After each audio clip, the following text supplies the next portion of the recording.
This is the final part of my conversation with Christie Hunter Arscott, where we dive deep into her brand new book, Begin Boldly.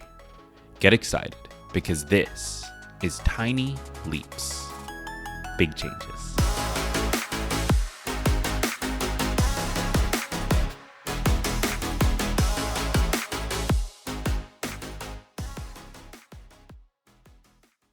So by the end of this episode, you are going to understand very deeply why Christie Hunter Arscott's new book, Begin Boldly, could potentially be one of the best new self-improvement books about to be released. So you've already listened to or watched 2 conversations with Christie, and I'm sure by now you can see just how knowledgeable and thoughtful she is about this problem, about the issues related to gender equity. She has brought so much value to the conversation, and I'm excited for this third piece of the conversation because we finally get to dive deep, not just into what the book is about and why you should pick it up, but also into specific conversations that she tries to spark from the book. We actually pull up a section of the book that she then shares her thoughts on, and she talks about the writing process and how it relates back to her own strategic risk-taking and her own sort of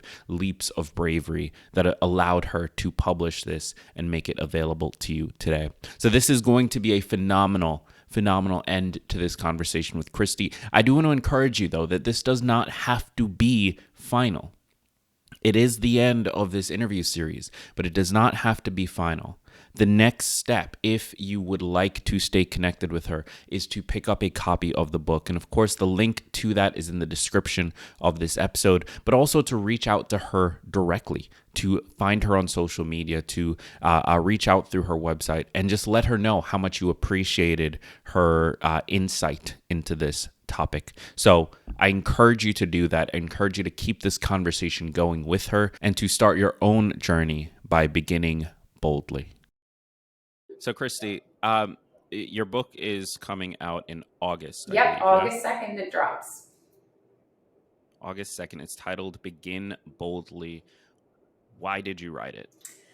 So I really wrote it to encourage women to take more risks in their careers and take them sooner, and giving them a method and a way to do that. So it's about equipping people with the right tools and mindsets and skill sets to start from day one, not waiting till I'm more experienced or it's too late. And I've interviewed, at this point, I feel like I've interviewed thousands of women across the globe. And ultimately, the common theme is I wish I started taking risks sooner rather than later. I've never heard it the other way around. So you're trying to encourage women to take risks sooner. So this is really interesting when we layer in what we spoke about in the last episode, this question of Mm-hmm. courageousness versus confidence, because there is this like very unfortunate and very, for lack of a better word, fucked up relationship that as a society we have with women, especially in the workplace. Um, Starting from when they're young, they're often not taught to be Yeah. confident and not rewarded for being confident. And so you get to adulthood, and this is a really difficult thing for people to follow through with, which obviously leads to less opportunities and so on and so forth. How do you get, like, what is the process? How do you unlearn what is reinforced by society and has been taught to you since the minute you recognized the world? Yeah. That's a big question. How That's a much time do very I big have? question. Look, if I could solve that, everyone unlearning, we would be on a good trajectory. I think you're right. Even if you look at women's body language, we're taught to not take up space. And I remember when I was doing my headshots for my website and I looked for examples of people, and almost every woman was curled up like this, shoulders in, legs crossed like this, head tilted. And it's so interesting because I was like, gosh, these are business women that are in these amazing shots. And no one was standing broadly or taking up space. And it's fascinating to see, to feed into your thing. We're taught often to be small, to be quiet, to put our head down, get the work done. We'll eventually be noticed. But these narratives just have not worked. And so what I think women need to think about is, I talk about this, like, what's the reward if I risk? What's the reward if I don't? And which reward do I want to reap? And what's the cost if I risk? Potential cost or consequence. What's the cost if I don't risk? And which price do I want to pay? And I know that seems so simple, but I think if you make a conscious effort to continue to embody the behaviors that we've been taught by society, at least make it a conscious decision that this is what I'm doing because I want to play it safe. But I really think we need to ask ourselves those questions, because in most cases we're going to answer, I don't want to uphold the status quo. I want to be bolder and braver. And I prefer to receive some backlash for being confident or putting myself out there than to live my life thinking, what if? And that's really what this book will help equip people to do. So I guess what I really like, what's shocking to me, I guess, for the lack of a better word, is this is such a big problem. And there are ways, like you just laid out, like how we can sort of get started thinking about it. But how do you approach writing a book about it? Like, how do you what does your process look like to sit down and map out a way to deal with this? It involved learning from the best. So it involved interviewing so many different women across the world, looking at different frameworks and work of different researchers. And I just think it's so important. This isn't something that I sit at home and I dream up and I'm like, I think risk-taking would make sense doing it this way. And just like in business, you look at leading practices of other businesses. What are they doing well? How can I harness those insights? How can I be like a sponge and absorb all of that? That's what I felt like looking at women in this world. Like, what are successful women doing? And what is that secret sauce? And how do we create it into a method that is applicable and repeatable for people irrespective of career stage? And that was really the focus. The other thing for me was, let's make this, and I know I mentioned this earlier, more than inspiration. Let's make this action. And so at the end of each chapter, I actually have an aspiration to action exercise, because what I found is women aspire to take risks, but they struggle to translate that aspiration into action. So it's about, how do we close that gap? And so for those aspiration to action lists, do you have one off the top of your head, just as an example of what they... I could pull one out for you. So it's interesting for me, because the other thing I wanted to share as I'm pulling this up is that I always you asked me earlier in another session about what role do organizations play in this. And I always ask organizations, do your outcomes match your intentions? Because if you're intending to build like an amazing, diverse, inclusive workforce, but your outcomes are lagging, you don't see it, then you also need to close the gap. So, so I'll give you an example. I talk about in one chapter harnessing curiosity. So I have 3 mindsets that I focus on: the curious, the courageous, and the agile. And I talk about harnessing curiosity to reduce feelings of work-life conflict and optimize your time investment so you have more time to risk. Because what I realized in my research was, a lot of people will say, oh, I would take a risk, but I have too many competing priorities. I'm too stretched. I'm feeling burnt out. And so the aspiration to action exercise is based upon the research of Stu Friedman, who's out of Wharton at UPenn. And he's got this whole work-life center. And it focuses on the fact that in business, we would never take a product or service to market without understanding our stakeholders, our consumers, our customers. I'm sure you understand some of the needs of your listeners, right? But we don't apply that lens to our personal lives. And so how do we take a stakeholder assessment of our personal lives? And so there's an actual method that you can use to actually figure out what matters most to the people that matter to you, and using curiosity to do that. The reason why that's important is because I've seen so many people in their careers say, gosh, I thought I was going to get promoted, but I didn't. I did all of this, but my manager really wanted this. And I'm like, well, did you ever ask them what mattered to them? And at home, I see a woman running home to have dinner with her kids and her husband every night and then get back online and feeling guilty and stretched at work and at home. But I'm like, did you ever ask your husband and your kids what they wanted? Maybe they just want you home on the weekend being present and couldn't care less about dinner during the week. And then maybe how much time would you relieve if you were smarter? So I talk about in the aspiration to action exercise, imagine your time and energy is a limited amount of dollars in a wallet, and you want to invest them based on data, not assumptions. So ask, don't assume. And you want to invest them in the activities where you're going to get the best return on your investment. Now, if you're investing in something your husband, your kids, your manager doesn't care about, you're going to feel pretty stretched and burnt. But by doing this stakeholder assessment process that I've brought in here from some of Stu Friedman's work, you'll relieve so much of that tension and conflict and actually leave more room for risk and bold moves. So that's a perfect example of what you can do that's actionable. So that's, first of all, so incredibly actionable. Thank you for that. It sounds like that would also play a big role in helping to sort of alleviate frustration and burnout and like those sorts of things with your career as well. Yeah, right? without a doubt. So we often assume something's important to someone else, and then we'll put all of this energy into that one project or one area. But in reality, if we just asked someone, one of our stakeholders in our career, what's really important to you, what matters most, and then adjusted our time and energy investment towards that, we'd have much more valuable returns and more time because it helps you prioritize. So I always say set up a weekly checkpoint and just be like, this is what I'm working on. This is what I have planned. Is this what matters to you? If not, adjust. Because it's so important. It's this simple tool of curious questioning that really frees up feelings of conflict and burnout in a really powerful way. So this has been a phenomenal conversation. The book is titled Begin Boldly. It releases August 2nd. If you're listening to this after that, go pick it up. The link is in the description of this episode. I want to end on a question around when we think of gender equity, there's also this sort of other question around how do women support other women? Like, what is the best approach to doing that?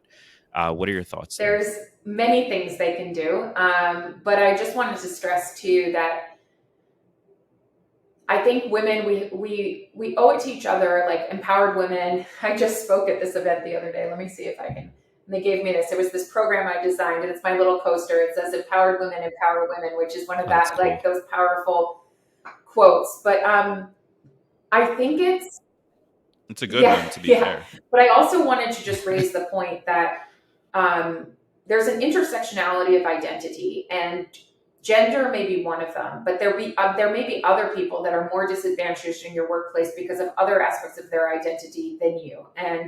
And so when we add race, ethnicity, disability, sexual orientation, other things into it, it's really on the onus. The onus on supporting other women falls on everyone, but I would say more so those that feel like they have the capital behind them or in a majority position to support others. And so I wanted to stress that because there's so many things we can do. So one example is women tend to get spoken over in meetings or interrupted more than men, and particularly women in a minority position, that'll happen even more. So let's say I see that Susan's being interrupted. I could amplify her voice. This is something women in the Obama administration did. And I would say, actually, Greg, I'd like to go back to what Susan said. Susan, can you tell me what you were thinking? Or Greg, if you brought up Susan's point and it was, it got traction, it was taken, but you just said something a little bit different, I would say, Greg, I think maybe that's what Susan was getting at. Can we go back and circle back to what she was saying? So there's these simple tips. That's amplification. Another is when you walk into a room, don't just look at who's at the table, look at who's not there, who should be. So kind of flip that lens and think about who you can invite to join. Another one is feedback. We find that people who are in a majority position in the workforce are more likely to have an affinity with leaders, and therefore they're more likely to get actionable feedback versus those that are in a minority position where they'll get vague, and that can be career stalling. So another way is ask everyone for actionable feedback. Look at the distribution of office housework, getting the coffee, taking the notes. Instead of asking for volunteers, start a rotation. So there's so many things we can do. I'm going to give you one more, and then the rest are in my book. But it's been shown, and you did a great job. You introduced me today, but it's been shown for women, we face this double bind. And if we walk into a room and introduce ourselves, we'll be viewed as competent but not likable. While if we don't, we just come in, we might be likable, but no one thinks we're competent. But the cool workaround for that is asking someone else to introduce you. And that helps you kind of sidestep this double bind. And you can be likable and competent if Greg introduces me. So, so what's great is one simple thing you can do, other than amplifying the voices, looking at allocation of work, introduce your female colleagues leading with their credentials. Go for it, So these are just such simple things, but in aggregate for women can just change the trajectory of their careers. So I want to jump back to one thing in the amplification. However, first I want to say that phenomenal advice, like incredible. I'm a little torn because I feel sad that we live in a world where like these little tricks need to be done. Like you were talking about like a woman introducing herself versus being introduced. And it's like, that's good to know for the world we live in, but we shouldn't live in that world. Like that just makes me so sad. Yeah. I mean, I feel the same way as you, and I'd be dishonest if I said there aren't times that working in this field and the gender, race, inclusion, when I'm looking at kind of these broader career issues, how disheartening it can be at times to even, show these tips that are research driven and proven and thinking about it. But again, like, I feel like we just have a choice, and we either acknowledge that this is the way things are and help people, create great careers irrespective of it, or we don't acknowledge it and we deal with that feeling disheartened, which I do all the time, and then we recoil and then we think, gosh, like there's nothing I can do. And so I kind of view it, there was this bit in my book where it's relatable, this example is relatable to this, but it talks about being agile and adaptable and change. And it says, when a storm's coming, the best sailor would not just, take down the sails and, go below deck and just be like, let fate take its course. And that's when we kind of shy away from these issues. Essentially what we're doing, we're letting fate take its course. The most skilled sailor would be like, the seas are rough. It's unfortunate. I don't know what obstacles I'm going to face. I don't know where the reefs are. I don't know where I could run aground. But the best thing I can do is not resist all of this, but focus on my response. And what is my response to that storm going to be? And right now, I honestly feel like we're living in a storm of race and gender reckonings in the US that I could go on, but we don't have enough time. So my view is, am I just putting down the sails and going below deck, or am I going to sail my ship to the best of my ability and help others do the same? Where can we connect with you, and when the book is live, where can we go to pick it up? Great question. So you can already pre-order Begin Boldly at online at Barnes and Noble. It's on Amazon, Penguin Random House. Amazon also already has the audiobook available. If you'd like to listen to the audio version, it's released pre the physical version, which is great. But head over to Amazon. You can also look at the reviews and some of the quotes and insights and more on the book. And then in terms of connecting with me, my website's ChristieHunterArscott.com. If you search on platforms, Christie Hunter Arscott, I'm on LinkedIn, I'm on Instagram, and I would love to connect. And most importantly, I would love, like, if any of these insights resonated with you today and you're taking more bold moves or living boldly, like, share, let me know. That's really, like, it goes back to my motivation, Greg, that I shared earlier. Like, that's why I'm here. That's why I'm doing this. And seeing that translation between what we said, aspiration and action, I want to see those bold moves. So please connect with me. Christie, thank you so much for taking the time to be here. and sharing everything that you have. This has been a phenomenal, Yeah, thank phenomenal you episode. so much. It's been really great talking with you. So that's the last of my 3 conversations with Christie Hunter Arscott. I've had a ton of fun, and I want to hear how it was for you. So if you're listening to this right now, find the podcast on YouTube, click subscribe while you're there, and then leave your thoughts, your comments, your feedback, your questions in the comment section of this YouTube video. If you're watching on YouTube, then it's super easy. Just scroll down and do that. Leave your thoughts, your comments, your questions, your concerns. I'd love to connect with you further on this topic, and I'd love to hear what you have sort of learned from this series of episodes. If for some reason you listened to this and missed the other 2, I encourage you to go check out those 2 episodes as well. The full conversation with Christie is available in a playlist on YouTube, so I definitely encourage you to check that out. With that said, pick up a copy of the book. I'm going to do so myself. It's releasing next week, actually, August. So pick up a copy. I'm going to do one as well, and let's read it together. Let's share our thoughts as we go through it. Thank you so much for spending the last 3 episodes with me. And with that said, remember that all big changes come from the tiny leaps you take every day.